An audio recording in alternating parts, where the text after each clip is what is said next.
சென்னை போயஸ் கார்டன்ல முன்னாள் முதலமைச்சர் ஜெயலலிதா அவர்களுடைய வேதா இல்லத்துக்கு நேர் எதிரிலேயே சசிகலா அவர்கள் பிரம்மாண்டமான வீடு கட்டி கிரகப்பிரவேசம் செஞ்சிருக்காங்களாம்.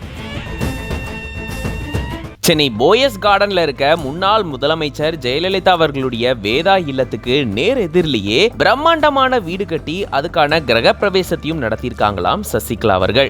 அப்போ அவங்க ரொம்பவே சந்தோஷமா இருந்ததாகவும் சொல்லப்படுது.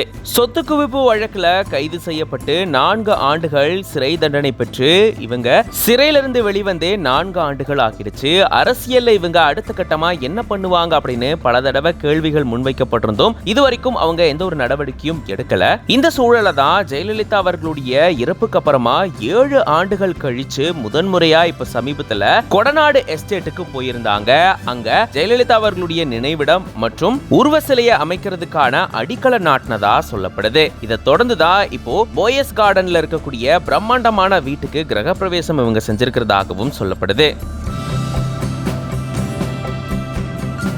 இதை தொடர்ந்து அரசியல்ல இவங்க இதுக்கடுத்து என்ன மாதிரியான நடவடிக்கைகளை எடுப்பாங்க அப்படின்றது இப்போ பல பேர் மத்தியில மிகுந்த எதிர்பார்ப்பா இருக்கிறதா கூறப்படுது. இது பத்தின உங்களோட கருத்துக்களை கமெண்ட்ஸ்ல சொல்லுங்க.